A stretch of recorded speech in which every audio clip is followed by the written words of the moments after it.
అమ్మాయి చింతామణి ఏం లేదురా పని అయిందా కొంచెం తోడుకి పెరుగుంటే ఇస్తావా ఉండు ఆగాగు తోడుకు కాదు కానీ కొంచెం గిన్నెలు వేసి ఇచ్చామ్మా మీ అంకుల్ గారికి మొద్ద దిగదు పెరుగులేందే తోడేసాక ఇస్తానులే నీకు మళ్ళీ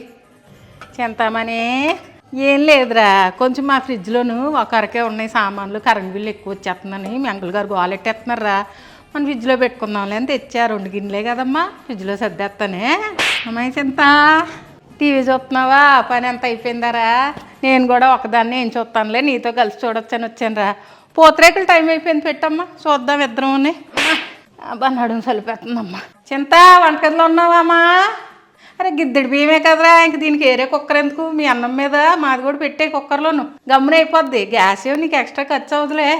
అమ్మా కొంచెమే మిక్సీ ఆడేసుకుంటానే అక్కడ పెడతంటే మీ అంకుల్ గారు ఆ సౌండ్కి ఊరెత్తిపోతుంది నాకు తలపోటు వచ్చేస్తుంది అంటున్నారు ఈ మనిషితో ఏదో సాధిస్తామమ్మా పళ్ళపోతున్నాను నేను నీకు తెలియదే ఉంది మీ అంకుల్ గారి గురించి నిన్న చెప్పకుండా ఊరు వెళ్ళిపోయానని పాపం చింతామని నన్ను ఎంత మిస్ అయిందో ఏంటో నిన్న పిచ్చి పిల్ల నేను లేకపోతే బెంగెట్టేసుకుంటుంది అసలేను ఇల్లు అద్దెకి ఇవ్వబడిన ఖాళీ చేసేసారా మాట వరుస కన్నా అనలేదేంటి లేకపోతే ఫోన్ అన్నా చేస్తుంది కదా పాపం ఫోన్ చేస్తే ఏడుపు వచ్చేస్తుందని చేసి ఉండదు పిచ్చి పిల్ల